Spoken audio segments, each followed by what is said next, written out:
શ્યામકુમારના નમસ્કાર. આજના વિડીયોમાં આપનું સ્વાગત છે. તો ચાલો દરરોજની જેમ આજે પણ મેળવીએ અવનવી ઉપયોગી જાણકારી. પણ ચેનલને સબસ્ક્રાઇબ કરવાનું ભૂલતા નહીં.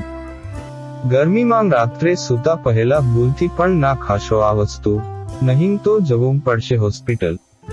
ગરમીમાં લોકો મોટાભાગે કાકડીનું સેવન કરતા હોય છે, પરંતુ શું તમે જાણો છો કે ભૂલથી પણ સૂર્યાસ્ત પછી કાકડીનું સેવન ન કરવું જોઈએ?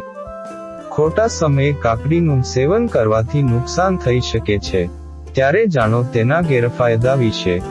ગરમી આકરી બની છે, ત્યારે લોકો ગરમીથી બચવા વિવિધ ઉપાયો કરી રહ્યા છે. ઉનાળામાં લોકો કાકડીનું ખૂબ સેવન કરે છે. કાકડીને ક્યારેક મીઠું નાખીને ખાવામાં આવે છે તો ક્યારેક સલાડની જેમ.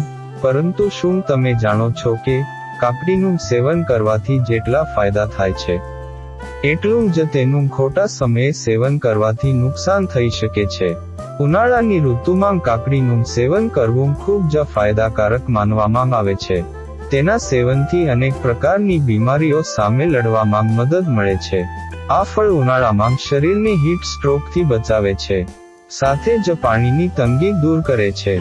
આ સિવાય કાકડીમાં vitamin A, C, B6, A, calcium, magnesium અને ફોસ્ફરસ પણ હોય છે, જે શરીર માટે ખૂબ જ જરૂરી છે. ઉનાળામાં તે શરીરને પાણીની ઉણપથી બચાવે છે, સાથે જ બળતરા અને ખેંચાણ ઘટાડે છે. જ્યારે કાકડી ખાવામાં આવે છે, ત્યારે તે પાચનને ઝડપી બનાવે છે. કાકડીનું ખોટા સમયે અથવા વધુ પડતું સેવન કરવાના ઘણા ગેરફાયદા છે. ખોટા સમયે કાકડીનું સેવન કરવાથી મુખ્યત્વે ન્યુમોનિયા અને શરદીનું જોખમ રહેલું છે. કાકડી પ્રકૃતિમાં ખૂબ જ ઠંડી હોય છે, જેના કારણે ઠંડી લાગવાની સમસ્યા થઈ શકે છે. જેમને એલર્જીની સમસ્યા હોય તેમણે તેનું સેવન ન કરવું જોઈએ.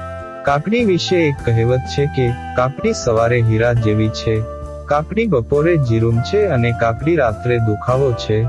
તેથી ભૂલથી પણ સૂર્યાસ્ત પછી કાકડીનું સેવન ન કરવું જોઈએ, જેના કારણે શરદી લાગવાની સાથે પેટમાં ખેંચાણ જેવી સમસ્યાઓ જોવા મળે છે.